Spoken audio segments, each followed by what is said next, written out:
Top quality और consistent performance के लिए सिर्फ सिल्वर पंप नाम याद रखना।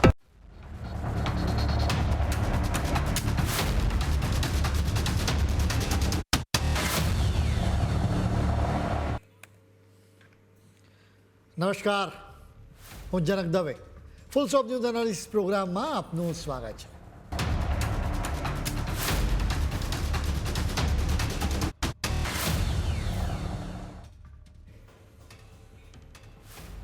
ડોનાલ્ડ ટ્રમ્પે આખરે હાર સ્વીકારી લીધી છે.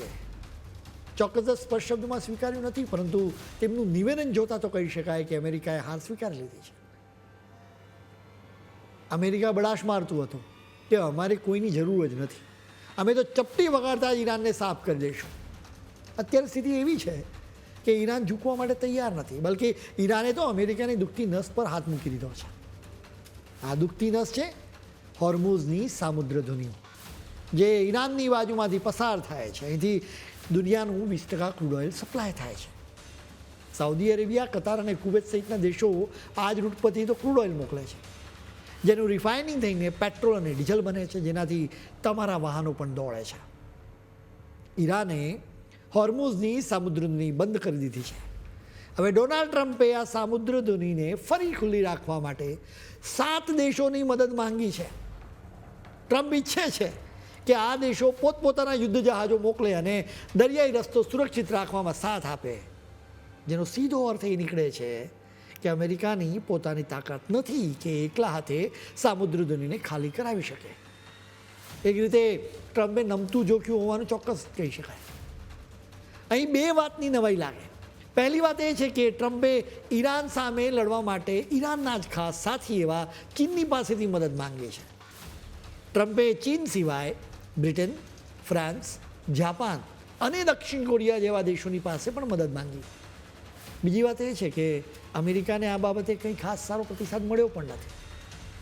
હવે આ દેશોએ ટ્રમ્પને કેવા જવાબો આપ્યા છે એ તમારે જાણવા જોઈએ. જાપાનના પીએમ સાનાએ તાકાઈચીએ સોમવારે મોટી જાહેરાત કરી દીધી. તેમણે ચોખ્ખા શબ્દોમાં કહી દીધું કે મધ્ય પૂર્વમાં જહાજોના રક્ષણ માટે નૌકાદળના યુદ્ધ જહાજો મોકલવાનું અમારું કોઈ જ પ્રકારનું આયોજન નથી. એટલે કે ટ્રમ્પની જ હાકલમાં જાપાન અત્યારે જોડાવા માંગતું નથી. એ વાત પાકી થઈ ગઈ. તાકાઈચી ગુરુવારે વોશિંગ્ટનમાં ટ્રમ્પને મળશે. જાપાન પછી હવે ઓસ્ટ્રેલિયાએ પણ આ મામલે પોતાના હાથ ખંખેરી દીધા છે. ઓસ્ટ્રેલિયાના મંત્રી કેથરીન કિંગે આ મામલો ખુલાસો કર્યો છે.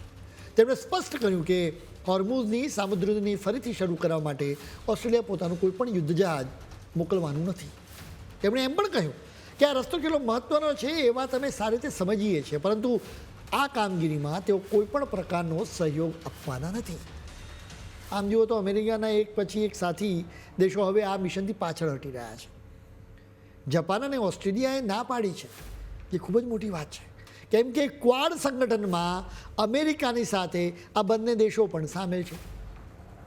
ક્વાડનો મુખ્ય હેતુ એ છે કે દરિયાઈ રૂટ ખુલ્લો રહે, એના પર કોઈ એક દેશનું પ્રભુત્વ ક્યારેય ન રહે.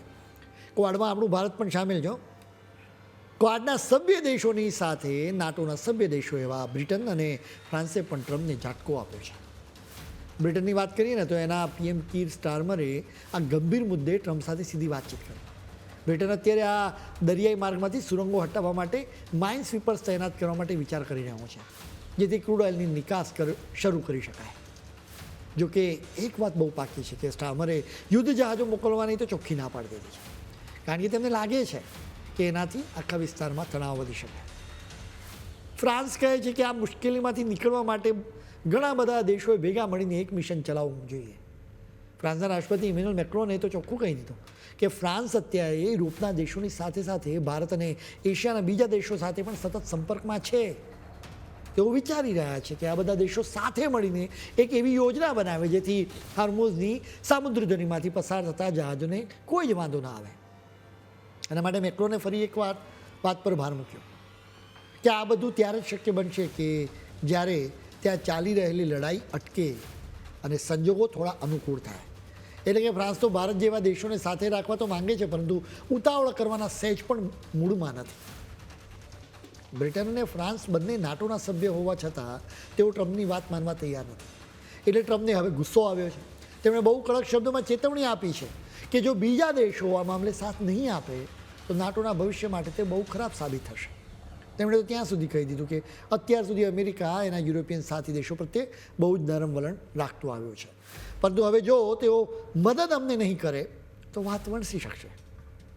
ટ્રમ્પે જ્યારે નાટોના જ એક સભ્ય દેશના પ્રદેશ એવા ગ્રીનલેન્ડને પચાવી પાડવાની વાત કરીને ત્યારે તેઓ ગઠબંધન ધર્મ ભૂલી ગયા.